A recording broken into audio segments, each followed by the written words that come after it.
Dan banyak dari mereka tuh kayak, udahlah hidup gue gak ada gunanya, kayaknya gue akhiri juga gak masalah. Dan kadang itu jujur bener, orang tuanya gak peduli sama dia, teman-temannya gak peduli sama dia. Habis itu buat apa gue hidup? Dan gue sampai di titik mulai menghargai, kalau ada orang bunuh diri, kadang gue gak berani ngejudge. Mungkin emang itu pilihan terbaik buat dia untuk mengakhiri hidupnya.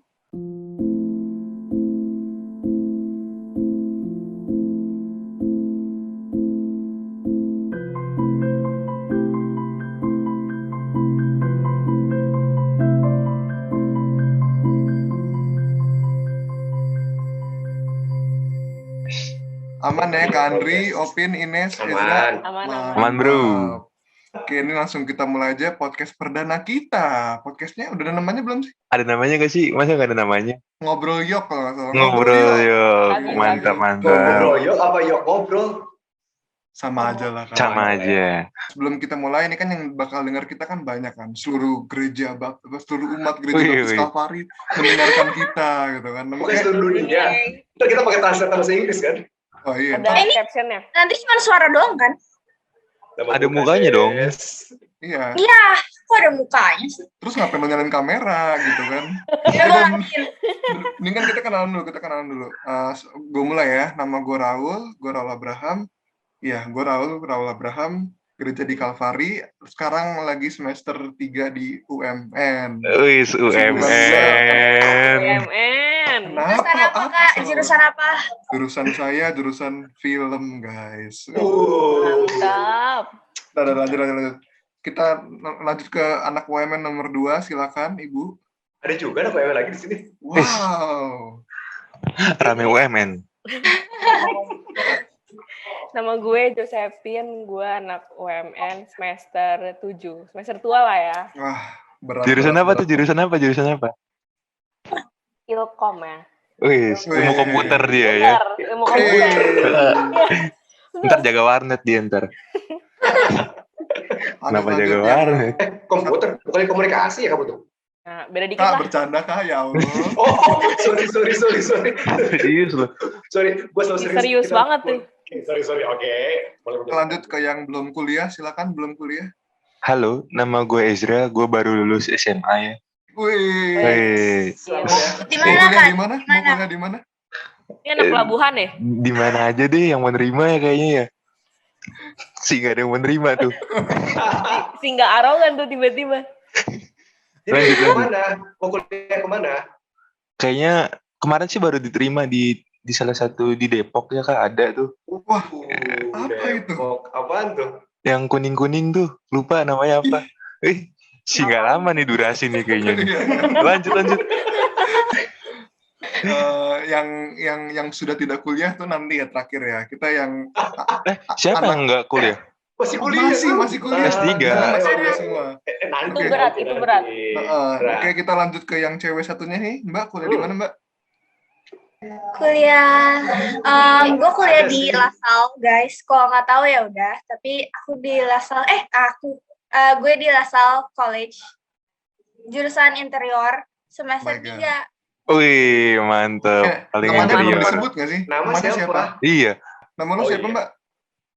Vanessa Marcella, Kak. Oke, Panggilannya, siap. Kak? Panggilannya Ines. Rada jauh sih.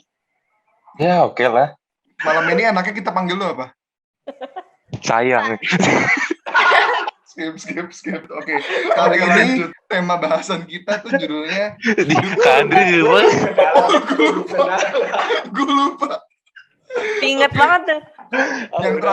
Yang terakhir kita punya pembimbing kita nih, penjaga kita. Lah, sama lah. Oh enggak, temen ngobrol kita kali ini. Ngobrol sama. Bisa perkenalkan diri, Pak? Nama gue Trivena Andrianikus. Gila, gue lu keren ya. Aduh. Iya, makanya. Oh ini kan kita ngobrol masa muda, sama lah beda tipis. Panggil Andri aja. Panggil Andri. Serasa Septio nih orang. Yo. Semester berapa tuh Kak, kalau boleh tahu Kak? Oh, semesternya sekarang semester 1, 2, 3, 4. Semester 4. Ke semester 5 ya? Masuk semester 5. Mantap. Di mana tuh, bro, kalau boleh tahu? Apa? Tapi semester 5-nya bukan S1, S2, S3. Oh my God.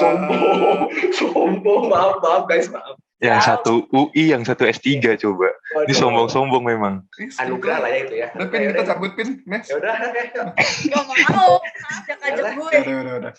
Kali ini kita udah kelamaan intronya, kita langsung aja masuk ke tema kita kali ini, hidup sebagai figuran. Wih, gimana tuh guys? Hidup sebagai figuran. Definisinya dulu deh. Definisinya apaan tuh hidup sebagai figuran? Ih, sih tahu nih gue definisi figuran. Emang apa? Figuran itu pajangan gak sih? Pajangan. Duplikat gak sih? Bukan duplikat sih, mungkin sebagai orang yang tidak penting mungkin ya dalam kehidupan di muka bumi ini. Aduh. Di dalam banget tuh. Iya. Makanya ini podcast sulit nih kayaknya. Iya nggak sih? Coba. Kalau di film. Emang lu pada ngerasa sebagai figuran di hidup kalian? Enggak. Ini udah. Menurut gua kenapa ada orang ngerasain figuran itu gara-gara mereka berkompetisi gitu. Nah, gue ngerasa banget pas di SMA gitu. Dulu pas SMP ya, gue kan lulus di Tarakanita 1 di Jakarta Selatan. Di Tendean ada SMP yang namanya Tarakanita 1. Dan itu nilai gue walaupun bukan yang terbaik, tapi lumayan lah, nilai gue lumayan bagus gitu kan. Terus gue daftar di SMA Gonzaga, SMA yang lumayan terkenal anak-anak pinter gitu, nggak sembarang orang bisa masuk situ. Nah, habis itu gue masuk SMA itu, dan di situ gue ngerasain tuh. Dulu pas di SMP, gue orangnya lumayan pinter, maksudnya nggak bego, ranking gue tengah-tengah, nggak pernah di bawah. Pas gue masuk Gons, ranking gue langsung top 3 dari bawah, top 5 dari bawah gitu kan. Dan itu gue struggle-nya setengah mati, bener-bener, ya kan. Nah, habis itu ya udah. Nah, di situ gue mulai ngerasa, aduh, kayaknya gue nggak cocok di sini. Bukan cuma nggak cocok di sini sih, gue ngerasa, wah gila, ternyata orang tuh hebat-hebat ya. Ternyata gue nggak sehebat yang gue kira ya. Pas SD, pas SMP, gue kira Raul tuh adalah emas. Tapi ternyata di Gonzaga, Raul bukan lagi emas, karena semuanya emas gitu loh. Wah, gimana gue bertahan hidup? Gue apa di dunia ini? Di situ gue mulai mikir kayak sekarang tuh di titik itu, pas SMA itu. Nah, habis itu gue kayak, wah anjir, gimana ya? Oh ya, singkat cerita, teman-teman sih sudah tahu, mungkin pendengar belum pada tahu bahwa gue nggak naik kelas. Dari kelas 2 ke kelas 3 gue gagal naik kelas kan. Terus gue ngulang kelas 11 di Gonzaga. Nah, disitulah gue mulai sempat cari pelarian. Apa yang bisa apa yang bisa validasi gue gitu. Apa yang bisa bikin gue dianggap. Nah, mulailah gue nongkrong-nongkrong, mencoba hal-hal yang tidak gue sukai gitu.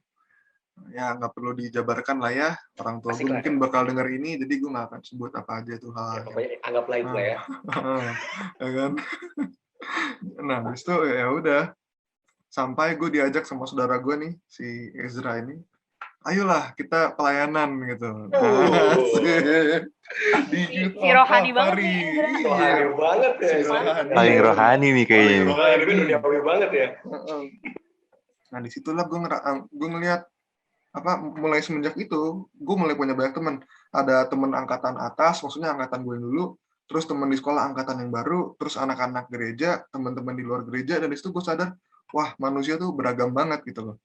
Ada orang-orang yang goalnya A, ada orang-orang goalnya B, ada orang-orang yang peduli lingkungan, ada yang nggak peduli lingkungan, ada orang percaya Tuhan, ada orang nggak percaya Tuhan, ada orang suka film, ada orang nggak suka film, ada orang suka belajar, nggak suka belajar, intinya orang tuh beragam banget gitu loh. Dan di situ gue ngeliat figuran tuh nggak bisa ada. Figuran tuh tergantung dari perspektif lo gitu loh. Ezra figuran di hidup gue, cuman di hidupnya Ezra adalah pemeran utamanya. Gitu.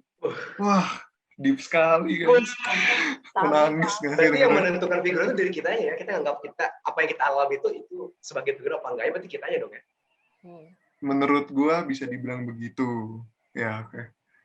Sebenarnya ini sih, kalau misalkan menurut gue bisa dibilang gitu, asal kita udah punya pondasi yang kokoh gitu. Karena menurut gue kalau misalkan kalau orang nih belum tahu kayak yang jadiin gue figuran atau bukan itu diri gue sendiri, ya itu kalau orang belum tahu itu menurut gue ya bisa aja orang itu selamanya bakal jadi figuran karena karena yang gue lihat selama ini di lingkungan orang banyak gak sih yang toksik gitu kayak masa kamu nggak bisa jadi kayak dia sih masuk UI gitu misalnya kan keren banget gitu.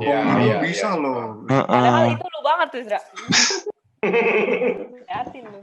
Oke. Iya, jadi gitu. Kayak ya sebenarnya harus punya fondasi yang kokoh juga sih dari diri lu masing-masing menurut gue. Bahkan sekarang tuh lagi zamannya mental health issue dan dimana banyak orang merasa gue figuran, nggak ada gue di dunia, nggak masalah. Akhirnya mereka mengakhiri hidupnya. Dan itu banyak ke anak muda loh. Jujur ya, gini, nggak tahu kenapa, mungkin karena gue veteran, maksudnya gue nggak naik kelas, gue punya teman banyak yang stres juga, yang kehilangan, yang tersesat lah. Dan banyak dari mereka tuh kayak, udahlah hidup gue nggak ada gunanya, kayaknya gue akhiri juga nggak masalah. Dan kadang itu jujur, bener, orang tuanya nggak peduli sama dia, teman-temannya nggak peduli sama dia. Habis itu, buat apa gue hidup? Dan gue sampai di titik mulai menghargai, kalau ada orang bunuh diri, kadang gue nggak berani ngejudge. Mungkin emang itu pilihan terbaik buat dia untuk mengakhiri hidupnya. Nah, mulai ngaco kan Raul ini, ya kan? Tapi maksudnya di balik kondisi itu nggak tahu pendapat kalian ya, Ines, opini Ezra di usia muda kalian, penting nggak sih peran kalian akhirnya nolong mereka yang berada di kondisi ini nih? Ketika ada sekitar kita, teman-teman kita yang ada di posisi merasa nggak penting, merasa dia nggak punya tujuan hidup, ya merasa dirinya figuran. Nah, akhirnya kan kita berpikir sekarang, kalau emang kita udah lewatin, sekarang kita mesti ngapain ya gitu loh, untuk bantu mereka. Tapi tadi yang Raul katakan, setuju saya, banyak anak muda sekarang dalam kondisi sakitnya itu bukan sakit fisik, bukan sakit gimana, tapi di dalam. Ya tadi, penolakan, nggak dihargain, apresiasi kurang. Sehingga anak-anak muda terjebak dalam kondisi, ya udahlah gue figurannya terus selamanya dan nggak punya motivasi itu. Nggak dapat validasi mereka. Iya benar, nggak dapat, apa sih perannya gue di hidup ini gitu loh. Menurut gue sih ya, kalau menurut gue sendiri, mungkin kita harus memberitahu mereka tuh kalau misalkan kita tuh harus memulai dengan belajar mengapresiasi diri sendiri gitu, karena menurut gue kalau misalkan diri kita aja gak diapresiasi sama diri kita sendiri, siapa yang mengapresiasi kita gitu. Kayak ya udah, tiap orang punya punya kelebihan dan kekurangannya masing-masing sih menurut gue. Jadi kayak oh ya udah, Raul pinter bikin film gitu ya, gue juga pasti punya kelebihan tersendiri gitu yang Raul mungkin gak punya gitu. Jadi jangan pernah merasa di bawah sih menurut gue, jangan pernah merasa jadi figuran gitu. Jangan bandingin hidup lo sama orang lain sih kalau kata gue dari. Jangan jadiin patokan gitu hidup orang tuh. Nggak perlulah kita validasi dari orang lain menurut gue sih. Kayak tuh kurang penting sih menurut gue. Berarti lu kan Ines kan dari tadi dia sebagai orang yang sangat, maksudnya di antara kita paling tidak bermasalah deh kayaknya soal gini-ginian kan. Gak, makanya dia orangnya cuek. Bener gak sih, Nes? Kamu orangnya cuek gak sih maksudnya? Cuek, dan kayak lingkungan aku juga kayak mendukung gitu loh. Kayak mama aku juga kayak nggak maksa aku. Maksudnya kayak apa yang aku mau biasanya juga apa yang mereka mau gitu loh. Dan kayak nggak dipaksa-paksa atau gimana sih. Jadi kayak ya udah chill aja gitu. Hidup tenang aja deh. Sama dengan Tuhan. Jalanlah udah hidup lu. Menurut gue itu sebuah karunia sih, Ines di tempat Tuhan, di keluarga yang seperti itu, karena banyak yang enggak. Ya, makanya. Betul, ada yang versi Ines itu di usia mereka, tapi ada juga yang sebegitu berkemelutnya anak-anak muda itu. Ya itu ya makanya tadi ya bervariasinya ya kehidupan ini. Ya itu menarik juga sih, walaupun gue nggak sepenuhnya setuju sama Ines bahwa kita nggak perlu validasi. Kalau buat Ines begitu nggak masalah, cuman kalau gue sih nggak setuju. Cuman yang gue setujunya adalah iya, kita nggak usah pedulin orang, santai aja, cuek aja. Nah, itu bener banget. Kalau gue dua-duanya deh, gue perlu validasi orang lain, karena satu momen yang ngebangkitin hidup gue kalau gue itu bukan figuran adalah pengakuan berharga dari orang lain. Siapa tuh Kak? Dan itu ngebangkitin bahwa itu kan akhirnya kan dari dalam diri dan dari luar. Jadi faktor internal dan eksternal itu muncul. Internalnya tadi yang Ezra sampaikan, dari dalam keluarnya, Ines juga kan dari dalam keluarnya. Oh berarti hidup gue berharga. Artinya ada satu momen kan bahwa oh gila, hidup gue berharga loh ya. Oh kemana aja selama ini. Ditambah ada approve dari orang lain, gitu kan, bahwa lo berharga loh. Bisa lo sudah jadi orang yang bukan figuran, lo bisa jadi nomor 1. Jadi 2 komponen ini kalau menurut gue sih itu yang ngebangkitin hidup gue untuk oke, gue bukan figuran. Wow. Ya, itu loh. Jadi itu ngebawa kita bahwa itu momen di mana gue bukan figuran, gue pemeran utama, Tuhan pakai gue, dan sekarang saatnya gue nolong orang lain yang merasa hidupnya sebagai figuran untuk gue ada untuk bantu mereka. Minimal apa? Menghargai mereka aja. Menghargai apa yang mereka lakukan, apresiasi ke mereka, itu udah bisa bantu orang-orang di sekitaran kita untuk melihat bahwa gila hidup itu berharga ya. Itu dari versi gue sih, nemuin titik gue udah bukan figuran lagi. Nggak tahu yang kalian gimana? Menarik sih, gue setuju. Iya, maksudnya kalau gue kebetulan tuh punya teman yang menurut gue sekarang gue udah berhasil survive dari figuran itu. Gitu loh. Maksudnya gue udah berhasil survive, jadi in term of gue udah berhasil survive, gue punya teman yang cukup deket banget lah intinya. Dan dia tuh lagi survive gitu loh. Dan lagi berusaha survive. Iya, dan sebenarnya gue setuju banget sama Ines yang bilang lu nggak perlu lah validasi, lu nggak usah mikirin orang lain. Tapi latar belakang tiap orang kan beda-beda kan. Maksudnya teman gue tuh berasal dari keluarga yang pressure banget, yang bener-bener kayak lo harus kuliah di luar negeri, gue nggak mau tahu. Lo harus ini, lo harus ini. Dan menurut gue emang kebetulan gue lingkungannya emang lingkungan kompetitif ya, sebanyak dari sekolah, dari keluarga semua kompetitif. Dan gue udah berhasil oke, terus ada temen gue gitu. Dan menurut gue menghargai dia aja itu belum cukup gitu untuk membuat dia untuk membuat dia merasa bukan figuran. Iya, merasa puas. Jujur ya, gue ada 2 tahun lah. Gue 2 tahun berusaha buat bikin dia tuh nggak jadi figuran gitu loh. Dan sampai sekarang belum berhasil karena itu pressure dari keluarga yang terus-terusan kayak gue nggak mau tahu lu mau ini. Wow. And it takes time banget. Ternyata banyak orang begitu. Gue juga punya temen gitu. Sama gue juga kayak gitu. Oh ya? Gue tuh berusaha jadi temen dia yang nge-comfort dia, tapi dia tetap ngerasa, aduh hidup gue tetap nggak berguna. Ya, betul. Gue apaan? Iya. Gue baru share dikit aja ya. Gue baru lagi handle lagi ada satu anak muda. Baru masuk kuliah, seumuran kamu lah, Zra. Dia latar belakangnya orang kaya. Ya. Bukan di lingkup kita, tapi ada orang lain di luar sana. Dia orang kaya, dari SD, SMA, SMP, SMA masuk sekolah favorit, dia pinter, dia dibangga-banggain orang tua, dia dibangga-banggain keluarga, dan sekarang dia mau masuk kuliah dengan jurusan apa sih yang penggabungan IPA IPS yang sekarang baru muncul? Apa Kak? Penggabungan IPA IPS? Filsafat. Bukan. Aduh, apa sih? Gue lupa namanya. Filsafat IPS. Bukan. Jadi dia tuh pinter semuanya. Jadi jurusan ini tuh masih jarang dan sekarang kayak lu tidak maksud dengan cerita dia mau masuk PTN dengan sedang ujian segala macam. Nah, tapi gue lupa jurusannya apa sih? Kalian ingat ya? Aktuaria, yes. Betul, Ines. Dia mau masuk aktuaria, dan itu masih jarang. Terus gue bilang, ngapain lu masuk ke situ? Itu tadi tuntutan keluarga. Karena orang lihat dia tuh pinter, dia tuh luar biasa. Dan sampai sekarang dia udah masuk beberapa tes, gagal semua. Belum ada informasi, makanya gue nanya Ezra masuk ke kampus di Depok itu katanya. Dia pun tes ke sana. Dia tes ke sana, dan dia nggak masuk. Oh my God. Terus akhirnya dia ngerasa di posisinya, oh gue pinter selama ini, gue kaya selama ini, gue bisa apa aja selama ini, tapi hidup gue kok masih dibayang-bayang, bayang-bayang orang tua, dibayang-bayang orang-orang lain sana, dan untuk bantu itu dia bangkit, susah. Sampai sekarang loh, padahal udah pinter banget tuh anak. Lalu di mana Tuhan? Kenapa Tuhan membiarkan ada orang-orang seperti mereka? Akhirnya, iya betul, akhirnya kita sharing, kita ngobrol, dia akhirnya ambil satu posisi, Kak, gue udah berdoa, Kak, gue udah berjuang, Kak, gue harus sekolah, tapi kok gue ngerasa, dia justru baru ngerasainnya sekarang, ada di titik, gue ini kayaknya figuran deh, gue kayaknya cuman sebagai orang di bawah bayang-bayang orang tua gue deh, di bawah tuntutan-tuntutan orang deh. Terus emang kalau gue masuk kampus swasta, kenapa katanya? Dia sampai berpikir seperti itu gitu, terus kalau gue emang gak masuk negeri, kenapa? Emang jaminan sukses PTN. Apa? Emang PTN jaminan sukses. Gitu. Nah, ya makanya itu PTS. Nah itu makanya yang anak-anak muda juga akhirnya merasa dirinya sebagai figuran, dirinya sebagai orang yang nggak ada di bayang-bayang sesuatu karena tuntutan itu. Walaupun ya tuntutan itu nggak salah loh ya, pressure itu juga nggak salah untuk kita bangkit, tapi ketika penerimaan diri kita kan ngerasa, wah ini susah nih, ini ya akhirnya mental tadi yang kamu bahas loh teman-teman, akhirnya mentalnya kena.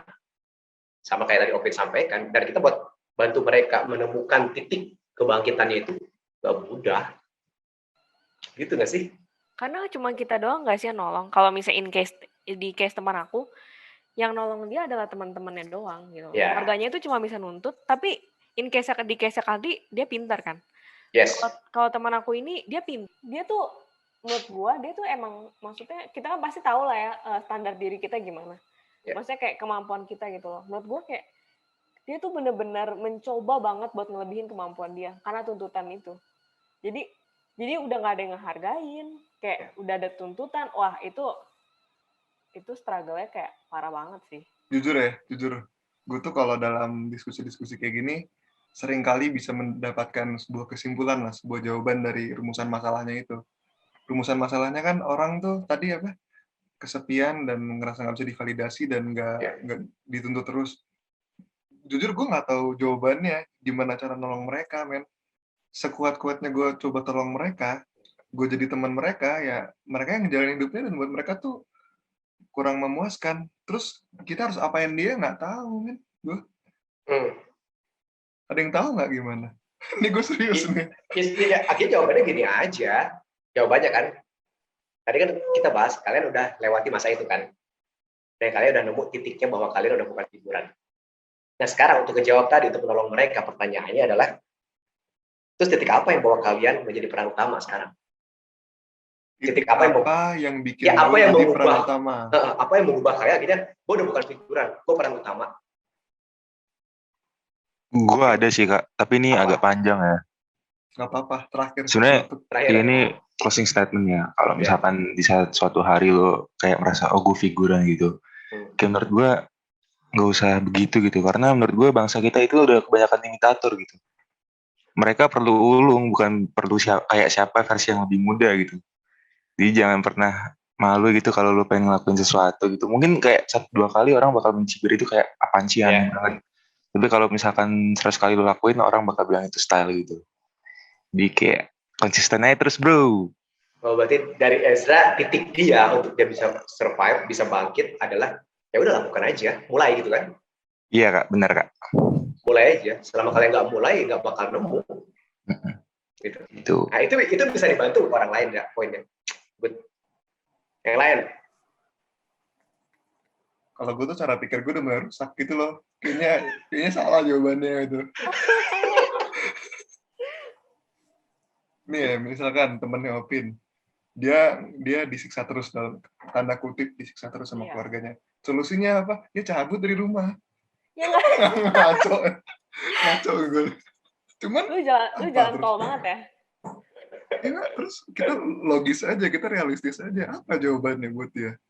Gue nggak tahu. Sekarang jawabannya buat lu aja. Lu bisa nemuin titik kalau hidup lu berharga tuh apa? Oke, kalau gue sendiri ya jujur.